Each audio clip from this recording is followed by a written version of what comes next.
Hey everybody, what's going on? My name is Dr. Boyce Watkins, and I'm your friendly neighborhood finance professor. And one of the things that I believe in is black wealth, black economics, black empire building, and black people becoming as great as we can be economically. So, if you talk about things like the racial wealth gap and closing the racial wealth gap, I want to consider a new way of thinking about the racial wealth gap rather than thinking of this as a racial wealth gap where you're comparing what you have to what somebody else has. Maybe we should call this the fulfillment gap or the achievement gap, where we have a gap between what we are and what we can be. And I want to encourage you to push forward on how to get there. So, one of the things I like to do is I like to tell stories. I like to tell stories about how great empires are built so you can visualize this for your own family. And I'm literally going to read straight out of Investopedia on this and give an interpretation of the Burger King versus McDonald's history so that I can give you some insights that might help you and your family. So we're going to break this down. Sit back, buckle your seatbelts, and we're going to get started on the Black Financial Channel right now.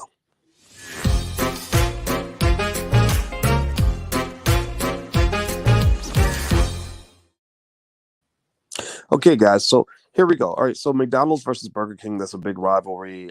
It's like Coke versus Pepsi. It's Muhammad Ali versus Joe Frazier. That kind of thing.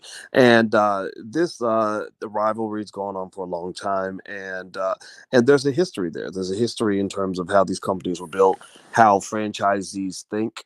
How empires evolve. And in the Black Business School, for example, we actually have the Black Franchise Program. If you go to the blackfranchiseprogram.com, you can actually go take a look at what we have in the Black Business School. We're big believers in franchises as a way to create wealth because franchises actually give you a very simple approach to building wealth. You don't have to figure out the business model. The business model is right there for you. And so if you're looking for easy ways to make money, you may want to look into franchising. Now, I want to say easy. I'd say straightforward. How about that? Because becoming a millionaire ain't easy. Pimping ain't easy, and becoming a millionaire ain't easy. So don't. So neither one of those things are easy. But don't become pimps. Become millionaires instead, and don't become a millionaire pimp. That would be kind of crazy. So, here we go. So here's what I'm reading from Investopedia. Like PepsiCo versus Coca-Cola or Ford versus GM, the battle between McDonald's and Burger King represents one of the greatest rivalries in American history. For more than 60 years, McDonald's has been the trailblazer that set the standard by which all other franchises operated, but there are signs that these roles may be reversing.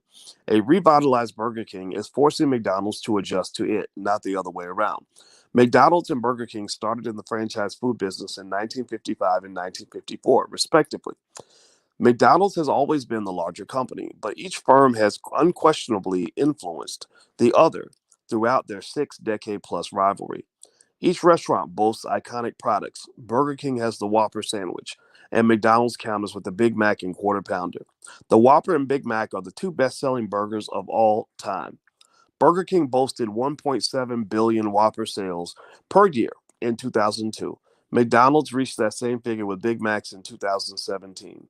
Each firm continues to push its international presence, although with mixed results. One reason is culture.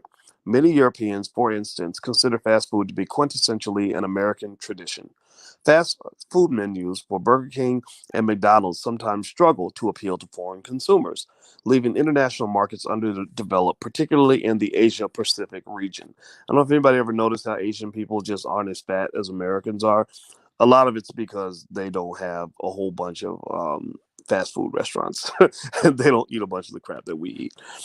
McDonald's is the real king of burgers. So McDonald's has the highest market capitalization of any fast food restaurant chain in the US at more than 168 billion in October 2020. It's worth noting though that Subway has more stores and Starbucks has higher revenues.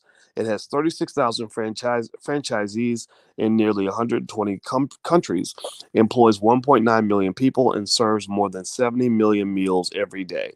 McDonald's locations brought in more than $21 billion in 2019.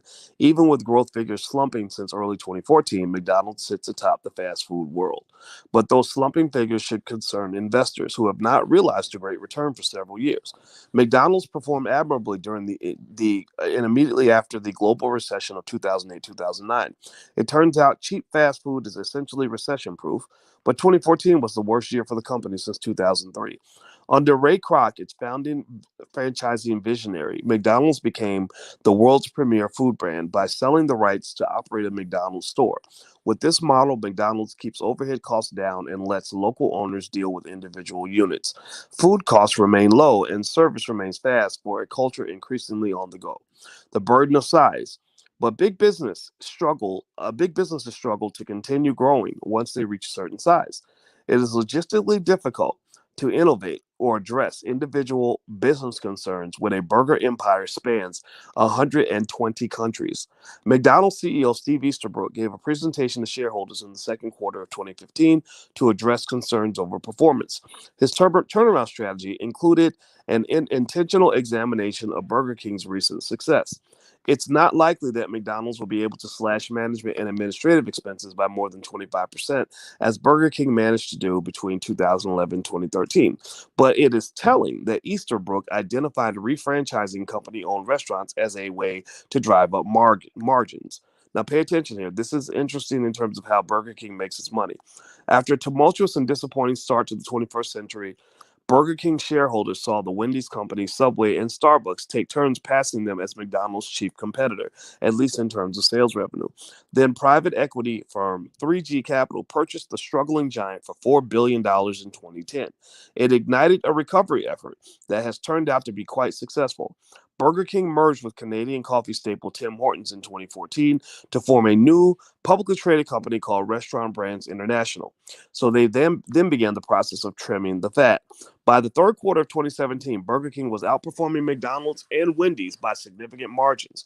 A report by Citi Research concluded that 3G Capital made two significant strategic adjustments: trimming business fat and simplifying its public image. It worked, and margins grew from 17% in the second quarter of 2011 to more than 40% by the third quarter of 2018. The primary revenue stream for Burger King worldwide comes from franchises, including royalties and fees.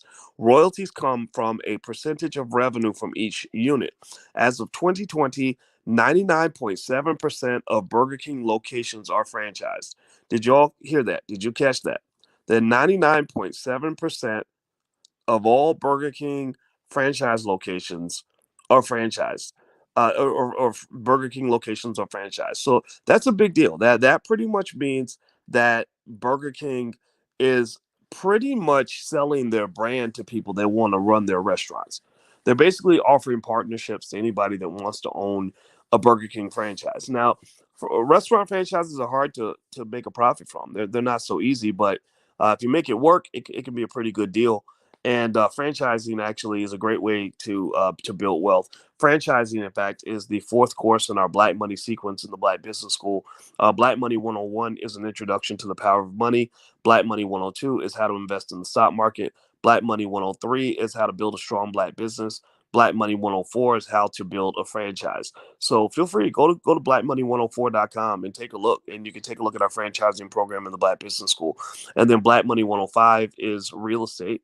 Black Money 106 is business systems and processes. So feel free to go take a look at that if that interests you. And also on January 7th, we start our Black Wealth Bootcamp. So feel free to go to blackwealthbootcamp.com. The recordings are available right now. You can actually watch the bootcamp and then catch the live one when it happens. It's a lifetime membership.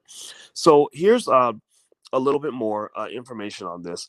Doubling the stakes. At a time when McDonald's menu is as complicated as ever, creating record drive-through wait times, according to Citi Research, Burger King is repackaging or rebranding old items to help customers out.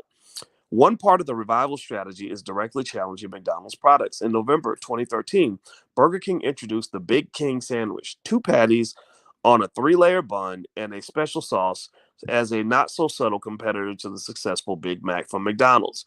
Now, that's kind of crazy. I don't know if that sounds really healthy. Give me a yes or no if that sounds healthy to you or not.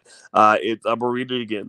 The Big King sandwich has two patties on a three-layer bun and a special sauce. So it sounds like it probably tastes really good, but it's gonna make you're gonna look like a Big Mac after you eat a few of those things. You're gonna look like a Whopper. You're gonna be 400 pounds. So don't go messing with that crazy fast food. Don't like Ice Cube used to say in the song "Dope Man." don't get high on your own supply. So if you decide to go into the business, don't go eating up the business. When McDonald's brought back the McRib sandwich, Burger King unveiled a $1 billion barbecue rib as a cheaper alternative. In 2018, Burger King announced a double quarter pounder burger and a direct shot at McDonald's quarter pounder burger. So Burger King is playing off McDonald's. McDonald's is playing off Burger King. Next came a new fleet of coffee products from Burger King to challenge the McCafe menu. McDonald's made waves years ago by partnering with Starbucks to create a recyclable, compostable coffee cup. So Burger King targeted and acquired Tim Hortons Inc., the leading Canadian coffee and donut outlet. Stock prices for both companies soared after a $12.5 billion deal, including $3 billion in financing from Warren Buffett's Berkshire Hathaway. Now that's Canadian money, so not quite the same as American money, but still a lot of money. There's no confusion about Burger King's value proposition. It's just as good as McDonald's with the same products, just slightly more upscale and sometimes lower prices. Meaningful investing in Burger King and McDonald's usually means buying and operating a new franchise unit. Since each company operates on an international level and no two markets are identical, the easiest way to compare franchising options is to look at franchise disclosure documents from both companies. According to the 2020 franchise disclosure document for McDonald's, the initial investment amount for a McDonald's franchise falls between 1.3 million and 2.3 million. The corporation also charges an initial franchise fee of $45,000. Burger King's franchises require similar investments. The 2020 Burger King franchise disclosure document suggests that excluding the cost of real estate acquisition and improvement, total initial investment falls between $333,100 and $3.4 million, with an initial franchise fee of up to $50,000.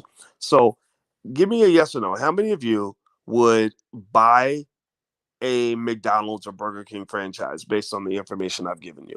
How many of you would invest in that if you had the ability to do so? Give me a yes or no in the chat. I'd love to hear your thoughts. And also, if you're interested in things like financial security, stuff like that, I put together a lecture that you can actually observe for free right now at blackfinancialsecurity.com. So that's just a gift to you. Something that if you watch this, you're going to walk away smarter and better. So just go to blackfinancialsecurity.com and you can actually change your life right now today. I hope you'll make that choice. Okay, I see Lorena says no. Jeremy says yes. Carla, no. Leon, yes. Okay, it looks like almost a 50-50. Yeah, it's not cheap to do these things, but franchising is actually a very, very, very nice, profitable way to start a business. It reduces a lot of the guesswork because you get pretty much a business in a box. So feel free to take a look. And I'm going to get out of here, guys. I just wanted to share this with you. And every now and then on financialjuneteenth.tv.com, I like to tell stories about companies so that you can visualize your family empire by hearing about the family empires built by others. So make sure you go to financialjuneteenth.tv.com, hit the subscribe button, and hit the notification bell. The notification bell is really important, so you'll be notified whenever we go live. We have a Black business pitch competition called Life's a Pitch every Monday night at 8 p.m. Eastern. We have Black Wealth Confessions, where people tell their stories, their Black wealth stories, and others can learn from their stories. We just want to do everything that's related to Black wealth for the Black community, and we are experts at it. We lead the world. We're very good at what we do. And last but not least, don't forget the Black Wealth calendar is available. We have a few more left. We're almost out. But if you want a calendar you can put on your wall that will give you Black wealth principles that you can teach your children every single day, feel free to go to blackwealthcalendar.com. So take care, guys. Hit the thumbs up button, share and subscribe button. I'm out of here. Have a good day. I'll see you soon. Bye-bye. Peace.